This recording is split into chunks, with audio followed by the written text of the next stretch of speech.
Hey people, this is Sharpino here. Welcome to you guys to week 1 of the Pokemon Championship League Team Builders. So as you guys know, I've been talking about league changes and everything. I do apologise for the delays, but things have happened from one league to another, starting another league, getting all the information together. So I do appreciate King Bub and I do appreciate Togs, the other guy, who are for organising the PCL here. So basically what's going to happen is it's going to be exactly like the PMC where we do a team builder and then we have a Wi-Fi battle. Now tomorrow I'm expected to take on the Toronto Rhydons, led by the coach Tom. So he's also the I'd say the admin, but he's also a competitor.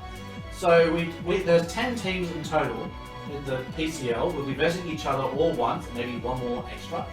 So we have 10 rounds, and then we should be good from there. So let me tell you guys what team we versing this week. If you want to see what team I picked for the draft, I'll leave a link down below for the video that shows you guys what I drafted from tiers. So we did Smoke on tiering.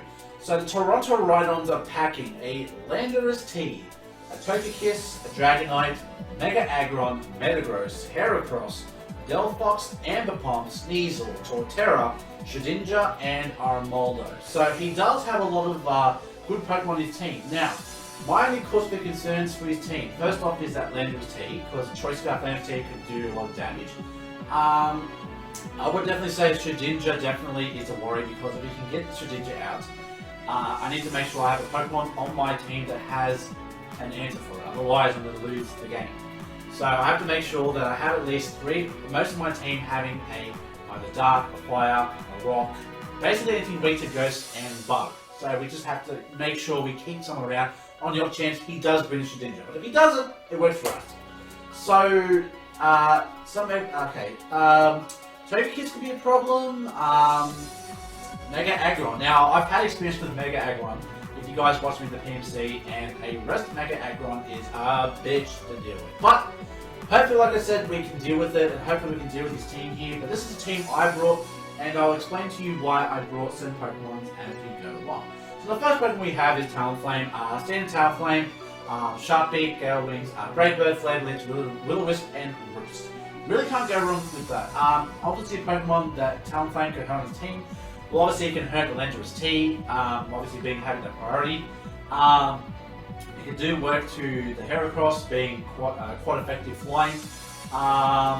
It does Sneasel, Torterra, Shedinja, a lot of Pokemon. Now, obviously some answers he could have in his team is that Mega Aggron. The Landorus with Scarf, Rock Slide could actually do some damage.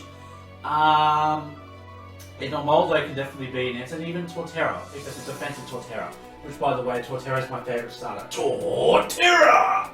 So, definitely, and I've got the Will-O-Wisp there to kind of just nerf some of the Blondes there. We can hurt the Metagross, we can hurt basically any physical threat that we see fit. We can use the Will-O-Wisp to kind of scout and just whittle out. So if we expect to swap into something like Mega Aggron, something we go for Will-O-Wisp instead, and we can pretty much predict that. Next pick we're going to have is Mega Beedrill. So Sniper, Mega Beedrill, and I've actually forgot to do the IVs and everything else. So just give me one moment as I do that. So we're going for a Jolly set, Mega Beedrill.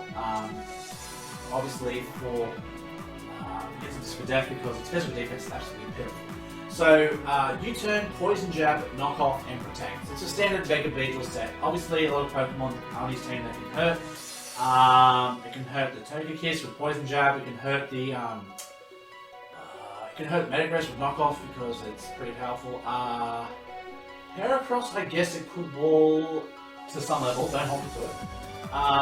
Sneasel, it can hurt. Torterra can hurt. Shedinja can hurt definitely, and maybe the Armaldo as well. So I mean, Mega Beedrill is just an offensive physical threat, nevertheless to say. So I mean, the only obviously problem with having both Beedrill and the Talonflame is that we leave ourselves open to being hit by rocks and hit pretty hard.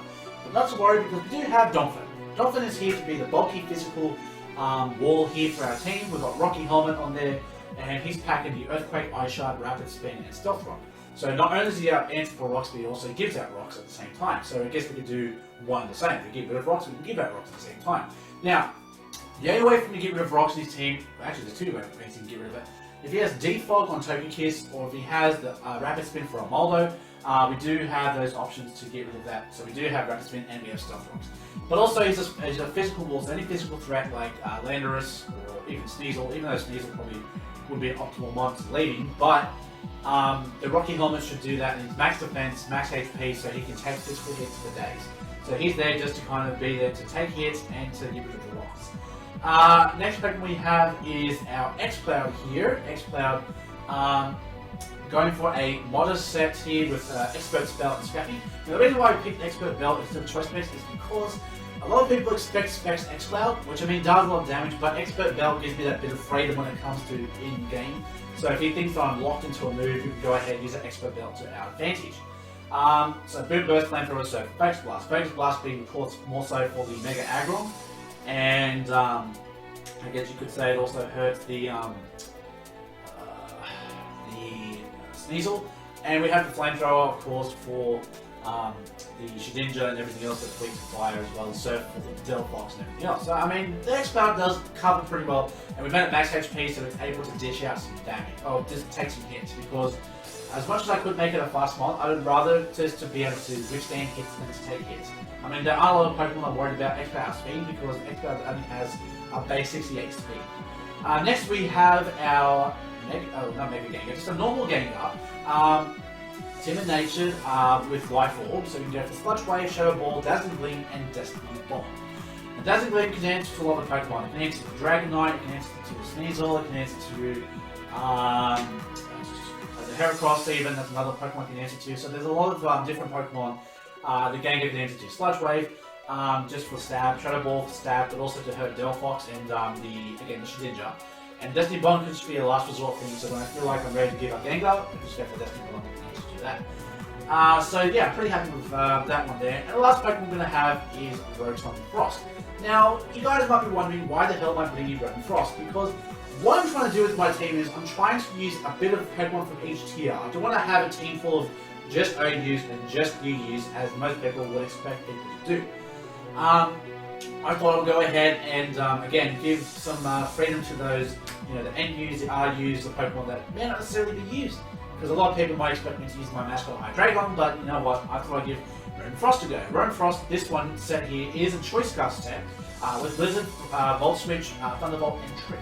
Now Trick could be used to lock walls, so I've got a feeling he's going to try to set up on me with something like maybe Delphox, because Delphox with Substitute Carmine is a thing. What else could he use to set up? I know Togekiss can be a bitch with freaking Thunder Wave Air Slash, so if we can predict the Thunder Wave and bring in the that would work great. But you know, the only problem is, like I said, we just need to rely heavily on Donphan because we have 3 Pokemon that are weak to rocks. So hopefully, Pokemon like Landorus, Teen, or Moldo won't be hard to deal with, especially when we have a fully physical Donphan. But this is a full timid set, just like Gengar, and like I said, we have the Trick there on the off chance we try to bring in a setup mon to take on us. So that's our team for this first week in the PCL. So stay tuned for the Wi-Fi battle between me and the Toronto Rhydons. Get behind your coach, the Sydney Krookodiles, right here. Hopefully we do well, and hopefully we can only do the best that we can. Hopefully we have a good match for our first week. So until the next time, we see you guys. Stay safe, stay sharp, and I'll catch you guys all next time. Later.